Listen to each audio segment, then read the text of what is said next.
አንድ አምላክ በሚሆን በአብ በወልድ በመንፈስ ቅዱስ ስም ታኅሳስ 16 ቀን የሚነበብ የኪዳነ ምሕረት ድርሳን ይህ ነው። ልመናዋ ክብሯ ለዘላለም ከሁላችን ጋር ይደርብን፣ አሜን። ስሜን ባነበብኩ ጊዜ እጅግ ደስ ተሰኘው። ከመምህሬ ዮሐንስ ጋር ሳለሁ ስለደረሰብኝ መከራዎች ሁሉ ይህንን ያህል ጸጋ ተሰጠኝ አልኩኝ። መምህሬ ዮሐንስ በታላቁ ቤት ውስጥ ነበረ። ልጄ አብሮኮሮስ ሆይ በቅድስት ድንግል ማርያም መታሰቢያዋ ቀን ወደዚች ማዕድ ትደርስ ዘንድ እነሆ ጌታችን ኢየሱስ ክርስቶስ ጠራህ አለኝ።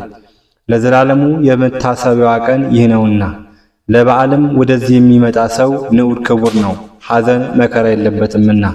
ዳግመኛም በቤት ውስጥ የመለከት ድምፅ ሰማሁኝ። ከወደ ላይ በተሰማው ቃል ሁሉም ከዚያ ደረሰ። 19 የተከፈቱ በሮች አየሁ። በውስጣቸውም ሊቃነ መላእክት አንዱ ከአንዱ ጋር ቆመው ነበር። እነርሱም የዚያች በር ጠባቂዎች ናቸው። ከዚህ በኋላ ወርቅን፣ ብሩህ ዕንቁና ዙፋኖችን የተመላች በር አየሁኝ። 12 ሐዋርያት ከዚያ ተቀምጠው ነበረ።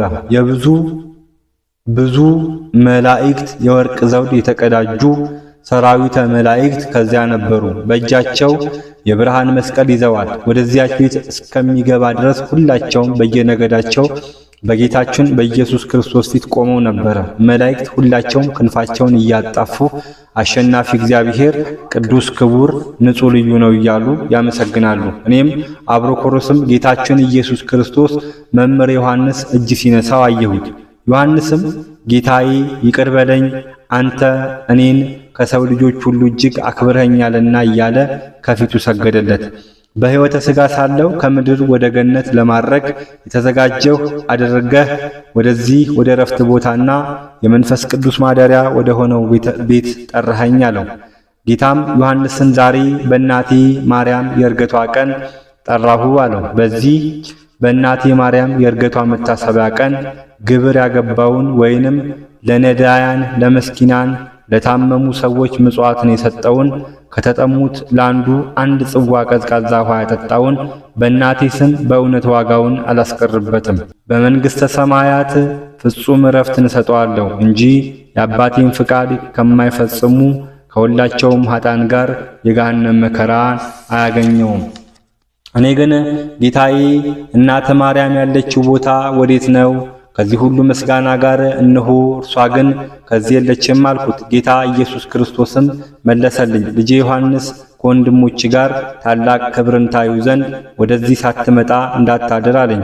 ያን ጊዜ አባቴ ዮሐንስ ከደቀ መዛሙርቱ በፊት ወደ እመቤታችን ማርያም ቤት ሄደ። እነሆ ሊነገር በማይቻል በታላቅ ክብር ወደ ቤተ ክርስቲያን መጣች። ሰማያውያን ሰራዊተ መላእክት ሁላቸውም ልጇ ወዳጇ ክርስቶስን እያመሰገኑት ነበር። እሷም ከ12ቱ ደቀ መዛሙርት ጋር በቤተ ክርስቲያን ውስጥ ተቀምጣ ሳለ እግዚአብሔር ያለ ነውር ያለ ነቀፋ የወለድሽኝ እናቴ ነይ ወደ እኔ ቅረቢ እያለ ከደቀ መዛሙርቱ ጋር ተነጋገረ። እመቤታችን ንጽሕት ማርያምም ወደ እውነተኛው ንጉሥ ወደ ልጇ ኢየሱስ ክርስቶስ ቀርበህ ምስጢርህን ታይ ዘንድ ና ብላ ጠራችኝ። እነሆ ስለ ኃጥአን ታማልድ ዘንድ የምሕረት ቃል ኪዳን ታገኛለህ አለችኝ። ልመናዋ ክብሯ ለዘላለሙ ከሁላችን ከሕዝበ ክርስቲያን በጸሎት አስበኝ ካሉት ከቤተሰቦቼ ጋር ይህን ድምፅ ከምትሰሙት ጋር ለዘላለሙ ይደርብን፣ አሜን። ልመናዋ ክብሯ ከሁላችን ጋር ለዘላለሙ ይደርብንና የምሕረት እናት የእመቤታችን ታምሪ ነው። በዚች ቀን የክርስቲያን ጩኸታቸው፣ ለቅሷቸው፣ ሐዘናቸው ከእግዚአብሔር ዘንድ ስለደረሰ እንሆ ጌታችን ኢየሱስ ክርስቶስ እጆቹን ዘርግቶ በስምሽ ምሕረትን የሚጠይቀኝን ሰዎች ጸሎታቸውን ሰማዋቸው እያለ ተናገረ። እናቴ ሆይ ወደ እኔ መጣሽን? በዚች ዕለት እስከ ዘላለሙ ድረስ ተድላ ደስታ ይሆናል። ንጽሕት እናቴ ይልቁንም ቅዱስ ስለሆነ ዕርገትሽ በዚች ቤተ ክርስቲያን ተድላ ደስታ ይሆናል አለ። እመቤታችን ፈጣሪ ንጉሴ፣ ልጄ፣ ወዳጄ ሆይ ቸር ከሚሆን ከአባትህ መሐያዊ ከሚሆን ከመንፈስ ቅዱስ ጋር ለፍጥረት ሁሉ ምድራዊ ሀብትን ሰማያዊ ሀብትን የምታድል አንተ ነህ አለችው። ዛሬም ዘውትርም ለዘላለሙ አሜን። እግዚአብሔር አምላክ ሆይ ስለ እናትህ ስለ ቅድስት ኪዳነ ምሕረት ብዬ ለምንሃለሁ። ሀገራችንን ከጥፋት ሰዋችንን ከስደት ጠብቅልን።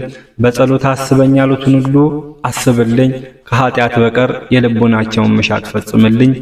መድኃኔ ዓለም ኢየሱስ ክርስቶስ ስለ 5ቱ ቀናዋተ መስቀል ብዬ ለምንሃለሁ። ስለ እናትህ ስለ ቅድስት ድንግል ማርያም ብዬ እማጸንሃለሁ። ሀገራችንን ኢትዮጵያን ዳሯን እሳት ማዕከሏን ገነት ታደርግልን ዘንድ አንተን በአባትነት እኔ በልጅነት እንዲያልኩ ቅዱስ ስምህን እጠራለሁ።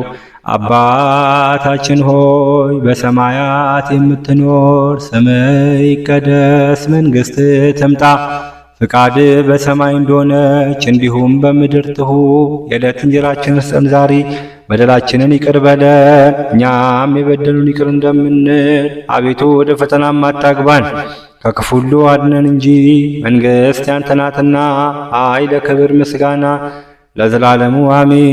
በቤታችን ቅድስት ድንግል ማርያም ሆይ በመልአኩ በቅዱስ ገብርኤል ሰላምታ ሰላም እልሻለሁ። ሐሳብሽ ድንግል ነሽ፣ በሥጋሽም ድንግል ነሽ። የአሸናፊ እግዚአብሔር እናት ሆይ ሰላምታ ላንቺ ይገባሻል። ከሴቶች ሁሉ ተለይተሽ አንቺ የተባረክሽ ነሽ። የማኅፀንሽ ፍሬ ኢየሱስ ክርስቶስ የተባረከ ነው። ጸጋን የተሞላሽ ክብርት ሆይ ደስ ይበልሽ።